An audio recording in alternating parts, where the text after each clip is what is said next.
Hello friends, November 16 and 17க்கான current affairs பார்க்கலாம். இந்தியாவில் ஏடிஎம்ஐ அறிமுகப்படுத்திய முதல் வங்கி எதுன்னு பார்த்தோன்னா ஹெச்எஸ்பிசி. இது 1987 ஸ்டார்ட் பண்ணாங்க. எங்கே ஸ்டார்ட் பண்ணாங்கன்னா மும்பையில் ஸ்டார்ட் பண்ணாங்க. தூய்மை பணியாளர்களுக்கு இலவச உணவு திட்டம் அறிமுகப்படுத்திய முதல் மாநிலம் இது தமிழ்நாடு. எங்கே அறிமுகப்படுத்தியிருக்காங்கன்னா சென்னையில். யார் அறிமுகம் பண்ணாங்கன்னு பார்த்தோன்னா நம்ம முதல்வர் ஸ்டாலின் அவர்கள் தான் அறிமுகப்படுத்தியிருக்காரு. இது என்னென்னா தூய்மை பணியாளர்களுக்கு 3 நேரமும் இலவச உணவு வழங்கும் திட்டம்னா இத்திட்டம். தென்னிந்திய இயற்கை வேளாண்மை உச்சி மாநாடு எங்கே நடைபெற்றது? கோயம்புத்தூர்.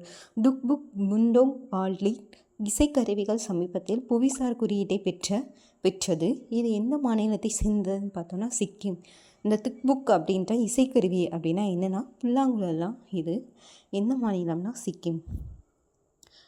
உலகின் முதல் முறையாக Wi-Fi 7 தொழில்நுட்பம் அறிமுகப்படுத்திய விமான நிலையம் எதுன்னு பார்த்தோம்னா ஓமன். அதாவது அப்படின்னா என்னென்னு பார்த்தோன்னா ஓமனில் நம்ம ஒரு ஃப்ளைட்லேருந்து இறங்குறோம் அப்படி அங்கே போனோடனே நம்ம ஒய்ஃபை ஃப்ரீயாக யூஸ் பண்ணிக்கலாம். எப்பவும் போல் நம்ம நார்மலாக யூஸ் பண்ணுற ஒய்ஃபை மாதிரி தான். ஒரு சில எக்ஸ்ட்ரா அப்டேட்ஸ் அதில் இருக்கும். பீகார் மாநிலத்தின் முதலமைச்சராக தேர்ந்தெடுக்கப்பட்டவர் யார்? நிதிஷ்குமார். யுனிசெஃப் இந்தியாவின் குழந்தைகள் உரிமை தூதராக நியமிக்கப்பட்டவர் யாருன்னு பார்த்தோன்னா நம்ம ஆக்டர் கீர்த்தி சுரேஷ் அவங்க தான். அதாவது உலக ஐக்கிய நாடுகள் சபையின் அதாவது குழந்தைகளின் உரிமை, அதாவது ஒரு எமர்ஜென்சி குழந்தைகளுக்கு ஏதாவது தேவைகள், ஒரு எமர்ஜென்சி ஒரு லீடராக யார் இன்ட்ரோ பண்ணியிருக்காங்கன்னு பார்த்தோன்னா கீர்த்தி சுரேஷ் தான். இம்பார்ட்டன்ட் டேட்ஸ் பார்ப்போம். தேசிய பத்திரிகை தினம் எப்போது? நவம்பர் 16.